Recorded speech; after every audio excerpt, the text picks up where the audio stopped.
Hi, I'm Melinda Strauss, and this is my new cookbook, my first cookbook, Eat Jewish. To me, writing this book felt like an extension of my social media, of educating people about Judaism, but also teaching people new recipes, or even bringing back recipes that maybe they grew up on and they haven't made in so many years, because this book isn't just modern and new recipes, but a lot of them are actually pretty old in the best possible way. There's so much of our Jewish heritage in this book. And I am just really excited to be able to share this with the world, with Jews, with non-Jews, and really show people that food is meant to be shared and Jewish food is meant to be shared. So one of the things that was really important to me, I'm going to show you some of the pictures in the book.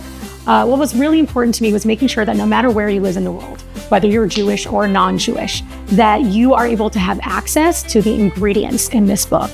And that was important to me. Also making sure that whether you live in America or in UK or you live in Australia, that you have access to the measurements in the book. So we have everything in all different types of measurements. It was really important to me that no matter where you live in the world, that you can have access to the ingredients. And maybe there are a few ingredients that you can't get where you live.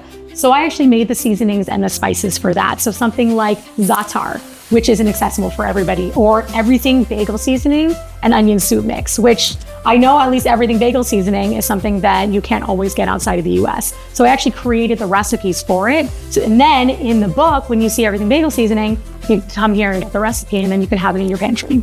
And another really fun thing to know when you're, this little behind the scenes when you're writing a cookbook, is you never wanna have one ingredient too many times, because then your book becomes the book of pepper or cumin, or in my case, tahini, because I love tahini. I have these famous tahini chocolate chip cookie sticks, and I wanted to make sure that my book wasn't all tahini. So even though I love cooking with tahini, I had to hold back and not use it in too many places. It felt really important to me to have a section in my cookbook for holiday recipes, not just because you can go in here and find hamantashen or latkes, but also to teach people about the holidays, because not everybody really knows about every single holiday that we have. There are certain ones like Sukkot that a lot of people don't even know exists. So by having an entire section here just for the holidays, I could teach people about the holidays, and then they can make the recipes in here and have a little bit more knowledge about them. Especially now with Rosh Hashanah coming up, I highly recommend making this apple cake. It's actually a German apple cake. My father-in-law is German and my family's very Yekka. So I wanted to have this Apfelkuchen, which is an apple cake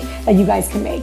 I put my whole heart into making this cookbook, and I cannot wait for you to have it in your hands. Please tag me when you make all the recipes. I cannot wait to see everything. Together, let's eat Jewish and share with the needy. I'm so excited to be working with Masbia. I have been donating to Masbia for over a decade. I have been working with Masbia, actually helping them with social media and promoting them as much as I can. I actually used to run a conference for Jewish food bloggers where Masbia would come every year, and we would get as many bloggers together as possible to help the needy and share, and to get as many people as possible to donate as well. Because what Masbia does is they don't just feed the needy, they feed the needy that keep kosher. No matter how little or how much someone has, when keeping kosher is important to you, you make it happen. And that's where Masbia comes in. They make sure that we are able to support people who keep kosher by getting them the food that they need. Especially around the holiday time, it can be really difficult to get all the food that you need for your table with big families, and Masbia makes sure that everyone gets the food that they deserve. I want to make your donation a little bit more exciting. So when you make a donation to Masbia,